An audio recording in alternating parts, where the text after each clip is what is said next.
S, ಹಾಗೆ ಇನ್ನು ಪ್ರಮುಖವಾಗಿ ಇವತ್ತು ನಡೀತಾ ಇರುವಂತಹ ಚರ್ಚೆ ಅಂತಂದ್ರೆ ಡಿಸಿಎಂ ಸ್ಥಾನಕ್ಕೆ ಸಂಬಂಧಪಟ್ಟಂತೆ ಯಾರಿಗೆಲ್ಲ ಅವಕಾಶ. 4 ಡಿಸಿಎಂ ರೇಸ್ ಹೈಕಮಾಂಡ್ ನಾಯಕರಿಗೆ ನಿರಾಸಕ್ತಿ. ಡಿಸಿಎಂ ನೇಮಕವೇ ಬೇಡ ಅಂತಿದ್ದಾರೆ ಹೈಕಮಾಂಡ್ ನಾಯಕರು. ಆದರೆ ಒಂದಾದರೂ ಡಿಸಿಎಂ ಹುದ್ದೆ ನೇಮಕ ಆಗಬೇಕು ಅನ್ನೋದು ಸಿದ್ದರಾಮಯ್ಯ ಅವರ ಮನವಿ. ಪರಮೇಶ್ವರ್ ಅವರನ್ನ ಡಿಸಿಎಂ ಮಾಡಿ ಅಂತ ಸಿದ್ದರಾಮಯ್ಯ ಅವರು ಒತ್ತಡ ಹಾಕ್ತಾ ಇದ್ದಾರೆ. ಪರಮೇಶ್ವರ್ ಪರ ಸಿದ್ದರಾಮಯ್ಯ ಬ್ಯಾಟಿಂಗ್. ಪ್ರಮುಖ ಖಾತೆಯ ಜೊತೆಗೆ ಡಿಸಿಎಂ ಸ್ಥಾನದ ಮೇಲೆ ಕಣ್ಣಿಟ್ಟಿದ್ದಾರೆ ಪರಮೇಶ್ವರ್. ಡಿಸಿಎಂ ಸ್ಥಾನ ರಚನೆ ಮಾಡೋದ್ರ ಬಗ್ಗೆನೇ ಹೈಕಮಾಂಡ್ಗೆ ಒಲವಿಲ್ಲ. ಆದರೆ 4 ಡಿಸಿಎಂ ಸ್ಥಾನ ರಚನೆಯಾಗಬೇಕು ಅನ್ನುವಂಥ ಒತ್ತಾಯ ಕೇಳಿ ಬರ್ತಾ ಇತ್ತು.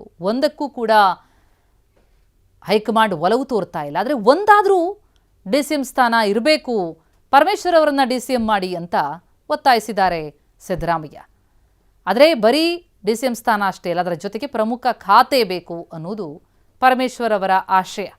ಒಟ್ಟಾರೆ ಇದಕ್ಕೆ ಸಂಬಂಧಪಟ್ಟಂತೆ ಏನು ನಿರ್ಧಾರಕ್ಕೆ ಹೈಕಮಾಂಡ್ ಬರುತ್ತೆ, ನಿಜಕ್ಕೂ ಅಲ್ಲಿ ಡಿಸಿಎಂ ಸ್ಥಾನ ಇರೋದಾದರೆ ಎಷ್ಟು, ಯಾರಿಗೆ ಆ ಹುದ್ದೆ ಅನ್ನೋದೇ ಈಗಿರುವಂತಹ ಕುತೂಹಲ.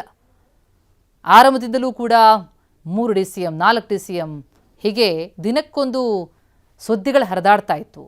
ಯಾರಿಗೆ ಅವಕಾಶ ಅನ್ನೋ ಸಮುದಾಯವಾರು ಅವಕಾಶಗಳನ್ನು ಕೊಡಲಾಗುತ್ತೆ ಅಂತ ಹೇಳಲಾಗ್ತಾ ಇತ್ತು. ಆದರೆ ಹೈಕಮಾಂಡ್ಗೆ ಡಿಸಿಎಂ ಸ್ಥಾನ ಕ್ರಿಯೇಟ್ ಮಾಡೋದಕ್ಕೆ ಒಲವಿಲ್ಲ ಎನ್ನುವ ಮಾಹಿತಿ ಲಭ್ಯ ಆಗ್ತಾ ಇದೆ. ಆದರೆ ಸಿದ್ದರಾಮಯ್ಯ ಅವರ ಒತ್ತಾಯ ಒಂದಾದರೂ ಡಿಸಿಎಂ ಸ್ಥಾನ ಇರಬೇಕು, ಪರಮೇಶ್ವರ್ ಅವರಿಗೆ ಕೊಡಿ ಎನ್ನುವಂಥ ಆಗ್ರಹ.